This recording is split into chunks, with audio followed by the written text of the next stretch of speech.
अस्सलाम वालेकुम। आम तौर पर हमारे मुआशरे में वकीलों के मुतल्लक ये कॉन्सेप्ट पाया जाता है कि वकील कातलों, चोरों, डाकुओं, रसागीरों और फ्रॉडियों के केसेस करते हैं और उनको कानून के शिकंजे से छुड़ाते हैं। इखलाकी तौर पर भी ये जो सवाल है, ये जो मिसकंसेप्शन है, गलतफ़हमी है, ये वकील के एक सोशल स्टेटस को हिट करती है।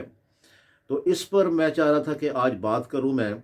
कानून की नज़र में हर एक शख्स जिस पर कोई इल्ज़ाम है, वो जब तक उसके ख़िलाफ़ वो इल्ज़ाम साबित ना हो जाए, वो मुल्ज़म इनोसेंट होता है।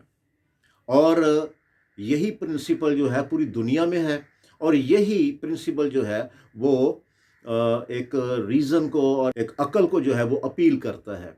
क्योंकि ऐसे आप किसी को शक की बुनियाद पर सज़ाएँ देने लगें तो फिर तो सारा मुआशरा जो है वो सज़ा याफ्ता हो जाएगा। अब अगर आप देखें तो जो सेक्शन 76 से लेकर के 106 पीपीसी के ताज़ीरात पाकिस्तान के जो सेक्शंस हैं, जो जनरल एक्सेप्शंस के सेक्शन है, उसमें बताया हुआ कि ऐसा बच्चा जिसकी उम्र 10 साल से कम है, उससे अगर कोई ऑफेंस कमिट हो गया है तो ही has committed no offence. This is a general exception. अगर किसी ने सेल्फ डिफेंस में किसी को मार दिया है, this is not an offence. तो इस तरह बहुत सारे मामलात होते हैं जो आके अदालतों में खुलते हैं। जब अदालतों में एविडेंस आती है, वहाँ पे मामला खुलता है कि असल में मुल्ज़म से किस तरह का जो है वो जुर्म सरजद हुआ है। ये जब अदालत में केस आता है तब पता चलता है। अब एक 302 की मैं एफआईआर पढ़ के देखूंगा जी 302 है, इस पे लग गई है, तो मैं जनाब वो केस ही ना लूँ। या कोई और इस तरह के केसेस, हीनियस ऑफेंसेस के कोई केसेस आ गए हैं, तो मैं सिर्फ एफआईआर पढ़ के कहूँ कि नहीं जी ये तो चूंकि इसके खिलाफ ये वाले जुर्म हो लग गए हैं, तो अपना ये भी साबित भी नहीं हुआ, अदालत में वो केस भी नहीं आया, तो चूंकि मैं एफआईआर पढ़ के मैं कहूँ कि नहीं जी ये तो मैंने ये केस नहीं लेना, ये मेरा जनाब जो है वो इखलाकी जनाब जो है वो मेरी इखलाकियात इसकी इजाज़त नहीं देती कि मैं जो है वो अपना इस तरह का कोई एफआईआर पढ़ के मैं देखूँ तो कहूँ नहीं जी मैंने तो ये इसका जो है वो केस ही नहीं करना, ये तो बड़ा कातिल है, ये तो बड़ा दहशतगर्द है, ये तो बड़ा चोर है, डाकू है, इसने तो बहुत बड़ा फ्रॉड किया हुआ है। तो भाई ऐसे नहीं होता। ये इल्ज़ाम जो है वो अदालत में साबित करना होता है। मैं कोई जज नहीं हूँ, वकील जज नहीं होता। वकील एक वकील होता है। जज जो कोर्ट होती है उसने फैसला करना होता है कि किसी ने कोई जुर्म कमिट किया है भी है कि नहीं किया।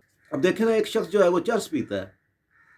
आम तौर पे आपने देखा होगा कि एक शख्स बेचारा चर्स पीता है, उस पर 3 किलो जो है वो चर्स का केस डाल देते हैं। पुलिस अपनी एफिशिएंसी को शो करने के लिए, अपने हायर अप्स को अपनी एफिशिएंसी शो करने के लिए, जो बेचारा चर्स पीता है, एक आध सिगरेट पीता है, उसके ऊपर 2-2 3-3 किलो चर्स डाली होती है। यानी 2 किलो चर्स डालने का मतलब है कि उसको सजाए मौत का केस बना के उसको भेजा होता है जेल में। तो क्या वकील वो उसका केस ना पकड़े? क्या वकील सिर्फ एफआईआर देके कहे कि इसके खिलाफ 2.5 किलो 3 किलो 10 किलो चर्स है, ये तो है ही बहुत बड़ा जनाब जो है वो मनशियात फरोश, तो मैं इसका केस ना पकड़ूं?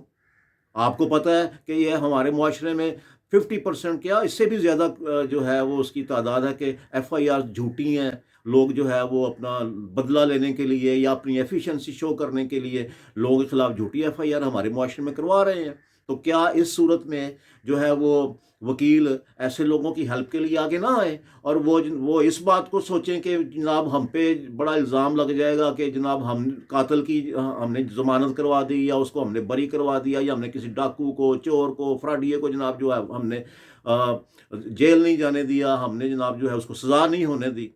ऐसा नहीं होता। प्रोसिक्यूशन यानी मुद्दई जिसने एफआईआर करवाई है उसने अपना केस साबित करना होता है। उसके गवाहों की जो भी शहादतें होती हैं, जो बयानात होते हैं, उससे केस साबित होना होता है कि एफआईआर से केस साबित नहीं होता है। वो तो आप जब एक मुल्ज़म प्रोसेस में से गुजरेगा तो फिर वो जो है उसकी देखा जाएगा, कोर्ट देखेगी, जज साहब देखेंगे उसको, अपना जुडिशल माइंड बनाएंगे, जुडिशल ओपिनियन बनेगी कोर्ट की according to the evidence of the prosecution के ऐसा जो मुल्ज़म के ख़िलाफ़ जो है जो भी इल्ज़ाम आया, क्या वो प्रॉपर बिल्कुल फिट बैठता है, इसमें कोई शेडो ऑफ डाउट तो नहीं है। तो मैं ये अर्ज़ करना चाहता हूँ कि क्रिमिनल जस्टिस सिस्टम में जहाँ पर जनरल एक्सेप्शंस का कॉन्सेप्ट पाया जाता है कि बहुत सारे ऐसे एक्सेप्शंस हैं जहाँ पर अगर किसी ने कोई जुर्म सरजद किया भी है तो उसको उस जुर्म की सज़ा नहीं दी जाती। इसके अलावा क्रिमिनल जस्टिस सिस्टम में जो कॉन्सेप्ट पाया जाता है शैडो ऑफ डाउट का, तो वो भी बहुत इंपॉर्टेंट कॉन्सेप्ट है क्योंकि किसी को शक की बुनियाद पर सज़ा नहीं दी जा सकती। तो इसी तरह क्रिमिनल जस्टिस सिस्टम में एक कॉन्सेप्ट पाया जाता है जिसे कहते हैं factual guilt and legal guilt. Factual guilt का मतलब है कि the accused has actually committed an offence, और लीगल गिल्ट का मतलब है कि whether the accused has actually committed the offense or not, and it depends upon the evidence of the prosecution.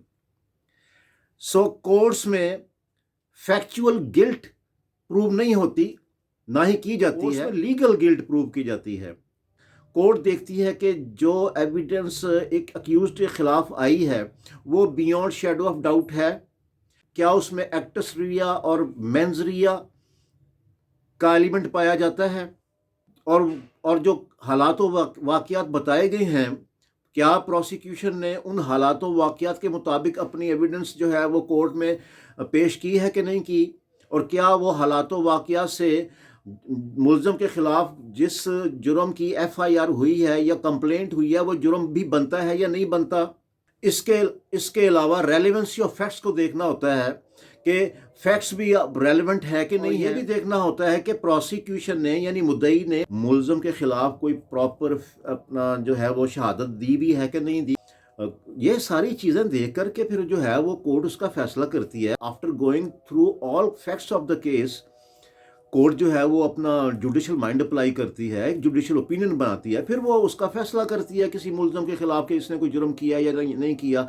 FIR से कोई जुर्म थोड़ी पता चलता है कि जी अपना इसने कोई जुर्म कमिट किया या नहीं कमिट किया। FIR मेरे पास आया और मैं कहूँगा नहीं जी अपना चूँकि ये FIR हो गई है आपके ख़िलाफ़ तो मेरा इखलाकी तकाजा जो है वो यही कहता है कि मुझे कि मैं ये आपका केस ना लूँ क्योंकि आपके ख़िलाफ़ FIR हो गई है। हालांकि मुझे पता भी है कि यहाँ पे 50% से ज़्यादा FIR जो है वो झूठी हो रही हैं, बेबुनियाद हो रही हैं। लोग जानबूझ के लोगों को फंसाने के लिए, ज़लील और रुस्वा करने के लिए पूरे ख़ानदान के खिलाफ FIR करवा देते हैं। तो इसी तरह हमारे कॉन्स्टिट्यूशन में आर्टिकल 10A है जो फेयर ट्रायल और ड्यू प्रोसेस ऑफ लॉ की बात करता है कि मुल्ज़म को फेयर ट्रायल का चांस मिलना चाहिए, मुल्ज़म को ड्यू प्रोसेस ऑफ लॉ के तहत गुजार करके उसकी किस्मत का फैसला करना चाहिए कि weather he has committed an offence और नॉट। ये सारी चीज़ें देखनी होती हैं। ऐसे ही वकील पे ये इल्ज़ाम लगा देना कि जनाब ये जो है वो वकील कत्ल के केस करते हैं, वकील दहशतगर्दों के केस करते हैं, चोरों डाकुओं के केस करते हैं, रस्सागिरों के केस करते हैं, फ्रॉडियों के केस करते हैं। तो भाई नहीं करेंगे तो कल को ये इल्ज़ाम आप पर भी हो सकता है। तो फिर आप कह देना कि ठीक है जी अपना चूँकि मेरे ख़िलाफ़ FIR हो गई है तो ठीक है जी मैं अपना जुर्म तस्लीम कर लेता हूँ। तो भाई ऐसे नहीं होता। हर मुल्ज़म को फेयर ट्रायल का ड्यू प्रोसेस ऑफ लॉ में से गुजरने का मौका मिलना चाहिए, और क्रिमिनल जस्टिस सिस्टम में it is the duty of the prosecution कि वो अपना केस साबित करें। It is not the duty of the accused that he should prove his innocence. तो मैंने जनाब यही आज बात करनी थी कि ऐसे वकीलों पे ये इल्ज़ाम लगाना कि जी वो इखलाकी तौर पे उनको इस तरह के केसेस नहीं लेने चाहिए, ये बिल्कुल गलत है। मेरी इस बात से आपको ज़रूर ये समझ आ गई होगी इंशाअल्लाह ताला कि हमारे लिए जो है वो एक के मुआशरे में एक वकील का होना कितना ज़रूरी है, क्योंकि अगर खुदा न खास्ता किसी के ख़िलाफ़ झूठा इल्ज़ाम लग जाए तो फिर उसको झूठा इल्ज़ाम साबित करने के लिए बहरहाल एक वकील की ज़रूरत पड़ती है। तो नेक्स्ट टाइम इंशाअल्लाह ताला किसी और टॉपिक पे बात करेंगे। अस्सलाम वालेकुम।